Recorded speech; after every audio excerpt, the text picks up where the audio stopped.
cool kids today always talk about sipping tea, don't they? But I don't like tea. So instead today we're gonna sip a caffeinated beverage with a hell of a lot of sugar and other things in, while we spill the metaphorical tea on women in Islam.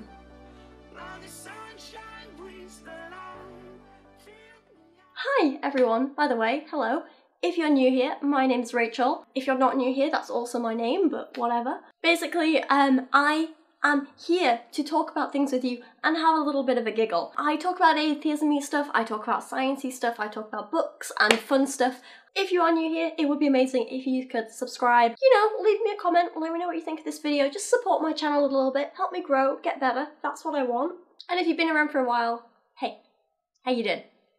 Good to see you again. Today's video is one that I figured would be kind of controversial anyway, because I am talking about Islam. Not just talking about Islam, but kind of criticising some aspects of Islam. And therefore I figured I'm probably going to get hate anyway, so why not just have a little bit of fun with it. I found this great book earlier this week called You Can Be the Happiest Woman in the World. A treasure chest of reminders. And it is written by an author who is a Muslim, and it is published by the International Islamic Publishing House. It basically uses the Quran and other Islamic teachings to teach you how to be a happy woman. You can be the happiest woman in the world if you follow these teachings of Islam. And there's only a little bit of stoning to death involved, so. Now, quick reminder, the fact that I might be making a few jokes and being a little bit silly and more casual in this video does not at all downplay the fact that the stuff they are teaching in this book is incredibly serious and damaging and dangerous.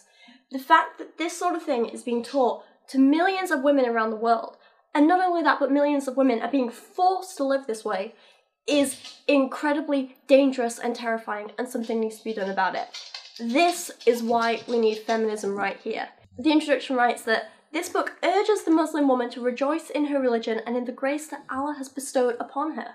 It brings hope and glad tidings to everyone who feels distressed, depressed, and burdened with many worries. Sounds pretty nice, doesn't it? It addresses her rational mind and pure heart, telling her to be patient and seek reward with Allah. Do not despair, do not give up, be optimistic, for Allah is with you. Allah is sufficient for you. Allah, the Almighty, will protect you. Kinda makes you wonder what she needs protecting from, isn't it? Is it child marriages? Female genital mutilation?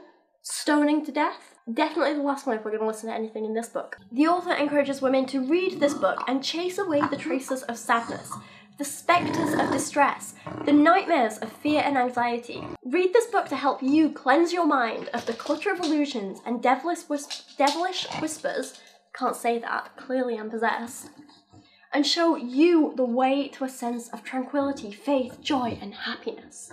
May Allah give you happiness in this world and in the hereafter, and bestow His favour upon you, for He is the most generous, most kind. Just because you say it doesn't make it true. It begins with almost like a poem, welcoming all women. Welcome, O devout, Allah-fearing woman who prays and fasts. You'll see a lot of this repeated in the book about fearing Allah. Fear Him, fear, fear, fear. Apparently fear is the key to happiness. Who knew? And that was me being stupid, thinking that, you know, happiness was basically the absence of fear, amongst other things. Silly Western woman, aren't I? Living by myself, being financially independent, not relying on parents or a husband. What do I know? How can I ever be happy? Welcome, a wise, dignified woman who observes hijab. Yeah, you can't be wise or dignified unless all of this is covered. Oh, sorry, Bean. Welcome, O mother of heroes and producer of men. Because remember, you only have worth if you are popping out babies, and only then if they're men. If they're a woman, half points. Welcome, O woman who heeds the sacred limits of Allah and keeps away from forbidden things. You know, like joy and happiness and independence. Another poem type thing. There are two in this series. They are quite creatively titled Yes! And No. You saw that coming, eh? Yes to your beautiful smile that sends a message of warmth and friendliness to others. Yes to your kind words that establish friendship, as permitted in Islam, and dispel rancor. Friendship, great, love it, but only the ones we say. Yes to acceptable charity that brings happiness to the poor and feeds the hungry. Yes to sitting with the Quran and reciting it, pondering its meanings and acting upon them, and repenting and seeking forgiveness because you're a dirty sinner, you bitch. Yes, to raising your children in Islam, teaching them from the Sunnah and guiding them to that which will benefit them. Don't worry, baby, I'm not going to be raising you in Islam. Yeah. Oh God, can you imagine it?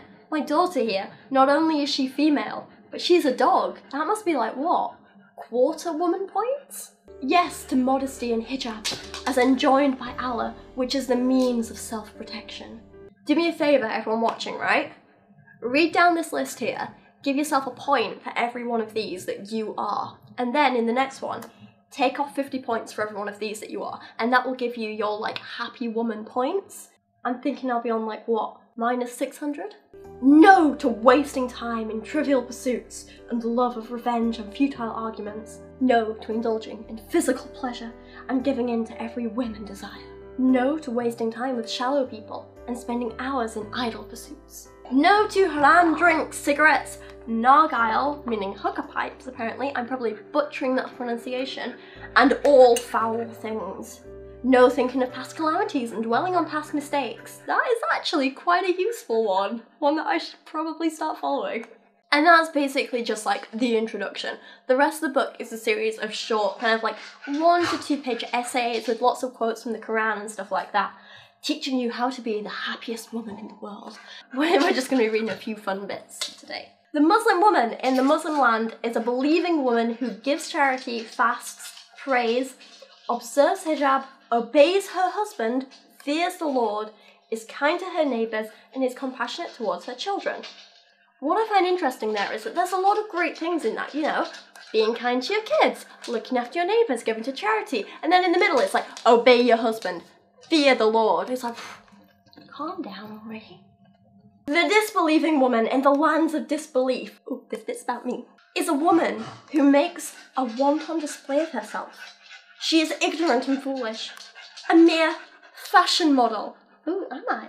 A cheap and worthless product on offer in all places. She has no value, honour, or religion. Compare the two situations, and you will see that you are happiest, the most well off. The next bit is super important if you don't want to look like a cheap fashion model like me. You should take care of your appearance. Wear perfume at home, keep your house tidy, and meet your husband, children, siblings, relatives, and friends looking cheerful, with a ready smile and an attitude of contentment. Never show your family how you really feel. That's for losers. Always pretend to be happy. Plaster on that fake smile. Maybe one day you'll convince yourself. Beware of sin, for it leads to grief, especially the sins that are very common among women, such as forbidden glances, wanton abandonment, being alone with a non-mahram man, cursing, slandering, backbiting, denying one's husband's rights. Did the transformed wife write this? There's a hell of a lot in common between her and Islam, isn't there? She would probably kill me for saying that. And not acknowledging your husband's acts of kindness. These sins are very common among women, except for those on whom Allah has mercy. So beware of incurring the wrath of Allah and fear him. And this next bit is very important. For fear of Allah is what brings happiness and a clear conscience. That sentence right there sums up this entire book. You want to be happy, live your life in fear.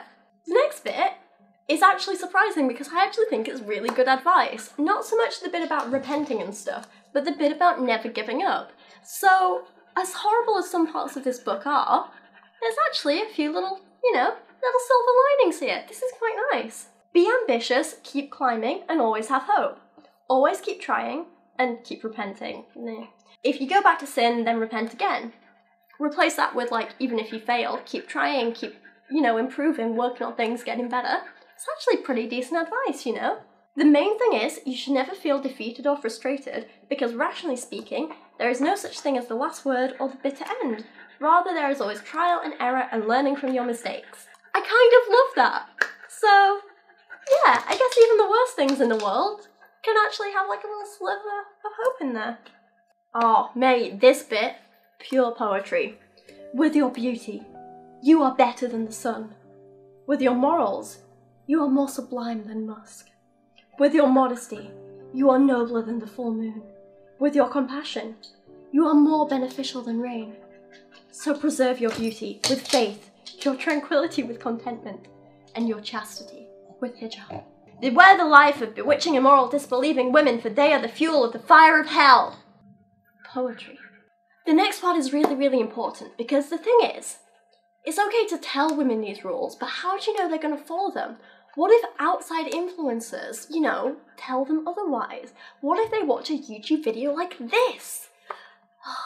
What if they go out on the street and see that there are actually women out there who are happy being independent, being non-religious, following other religions maybe, doing their own thing?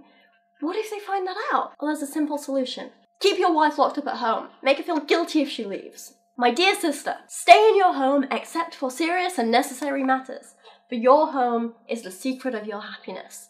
You hear that? Leave the house and you're sure to be unhappy and miserable. It's a horrible world out there. Why would you ever want to go when you can stay here, alone? In your home you will find a sense of happiness, and you will protect your honour, dignity and modesty. For the insignificant woman is the one who goes to the market frequently for no reason, and whose main concern is to watch trends and follow fashion, going into stores and asking about every new thing. So if you want to have a social life, you'll be unhappy. Women are like stars in the sky. The righteous Muslim woman is the one who treats her husband kindly and obeys him after obeying her Lord. When the Prophet, blessings and peace be upon him, was asked which woman is best, he said, the one who makes him, her husband, happy when he looks at her, who obeys him when he tells her to do something, and who does not oppose him in a manner that he dislikes with regard for herself or his will. The Prophet also said, shall I not tell you of something that is a man's treasure? A righteous woman who pleases him when he looks at her. When he tells her to do something, she obeys him. And if he is away from her, she is faithful. There you go. You have no worth without a man telling you so. And as such, a woman should welcome her husband warmly when he comes back to her. She should not get upset if she finds him stressed and tired. On the contrary, she should rush to fulfill his requests no matter what they are, without asking him the reasons for his being stressed and tired as soon as he comes home. Seriously, this could be written by the transformed wife. Or Debbie Pearl. I'm pretty sure I've read very similar things in both their blogs and books and so on. Thing is, a lot of this advice so far has been for women who are already married. What about the newlyweds? You gotta remember that in a lot of cases here, on the night of the wedding, you'll have to leave your home to go to a place you do not know, to a companion with whom you're unfamiliar. By marrying you, he has become a master over you. So, be like a servant to him, and he will become like a servant to you. Seriously, can we talk about how messed up it is to marry a man you barely even know? Whether it's for religious reasons, or because you're forced into it, or for any other reason. So messed up. This should not be allowed. But since it is and you want to be happy, be content in his company, and listen to and obey him. Make sure that you smell good and look good. He should not see anything ugly in you. Prepare his food on time, and be quiet when he is asleep. Be careful, my daughter, of showing joy in front of him when he is upset, and do not show sorrow in front of him when he is happy. Basically, never have your own emotions, only your husband's. The secret to happiness is never expressing how you're really feeling and always pretending to make your husband happy. For all I joke and for all I've been really silly so far in this video, this next bit is honestly the most disturbing thing in the entire book. And I'm not going to mess around for this bit, because it's disgusting. I'm just going to read it to you. A woman who offered herself as a sacrifice and thus earned the pleasure of her lord. It's exactly what it sounds like, and it's awful. Have you heard of the Juhani woman who made a mistake and committed zina, fornication? Then she remembered Allah and turned to him in repentance. She came pregnant as a result and said, O Messenger of Allah, I have committed a sin that deserves a legal punishment, so carry out the punishment on me. The Prophet called her guardian and said, treat her kindly. Then, when she gives birth, come to me. He did that. Then the Prophet ordered that her clothes be tied tightly around her. Then he ordered that she be stoned. Then he offered the funeral prayer for her. It was strong faith that motivated her to seek purification and choose the hereafter over this world. If she had not had such strong faith, she would not have preferred death by stoning. Yeah. So if you didn't get that, a woman had sex outside marriage. She fell pregnant. She felt guilty. She said, hey, I've done this bad thing. Is there anything I can do to make up for it? And they said, yeah, we're gonna torture and stone you to death. That'll make our God happy. It's messed up and it's disgusting. And this sort of thing should not be taught to anyone. Anyway, to end this on a much lighter note, we're gonna go back to some silliness for a while. And we're gonna be learning about chastity and modesty and how they enhance beauty. Muslim women should be modest and chaste, pure and noble. Their feet should not show. Oh no. Oh no, all those creepy people who message me saying to show feet are gonna get off on that. Why do they do that? Their feet should not show, and their clothes should have long hemlines that drag along the ground behind them so that men will not see anything of them. But don't worry, it doesn't just tell you how to be a good Muslim woman. It criticizes women like me. But women nowadays raise their hemlines as much as they can for fear of getting them wet or dirty. Because, oh no, who doesn't want dirty, stinking, muddy clothes in their home? But they don't just do it for practical reasons, they do it in imitation of the disbelieving women who appear virtually naked. That's me, apparently. Virtually naked right now. Clearly. A little bit more poetry for you. Oh, beautiful. I don't know why this isn't printed on t-shirts around the world. Beautiful, listen to this.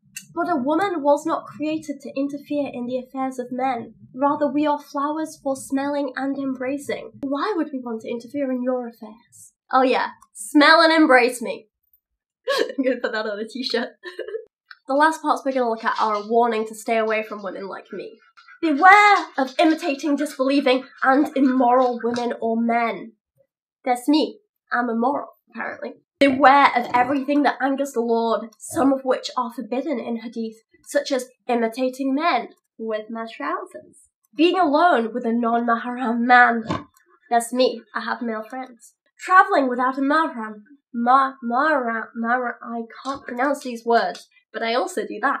Losing one's modesty. Yeah, probably me. Not dressing properly. Also me. Forgetting one's Lord. Me. Oh! All of these are shameful deeds which cause distress in the heart and darkness in this world and in the hereafter. It's okay, I'm happy with my little child-eating beast here. Thank you for joining me today here in my very relaxed setting on my sofa, with a very caffeinated beverage. Spilling some tea about Islam. Is that the right phrase? Is that it? Did I do it right? Am I done with the kids now? I'm too old for this. But seriously, thank you for joining me and Kyra today. I know she's been a little bit playful and loud and running around and very excited, but it is a Sunday morning here, so, you know, you're having your fun, aren't you, Bean?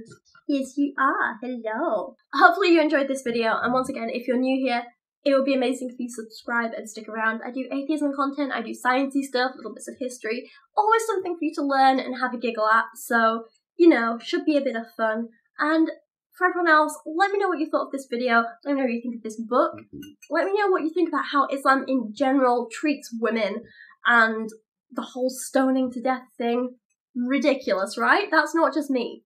And also, give me some channel feedback in general. Once again, my growth has kind of like stagnated a little, and I know a lot of people are saying like, it's probably YouTube's algorithm screwing me over for taking my little break. And I think it kind of is, because my videos just aren't getting out there and like reaching that new audience. But in all honesty, give me your brutal feedback. Tell me what you think I can do better, what you want to see more of, what videos and topics you'd like me to cover in the future. Give me some feedback down in the comments, please. I appreciate you guys so much. And I'm going to stop rambling now, but hopefully I will see you again soon. Say bye, Kyrouac. Close enough.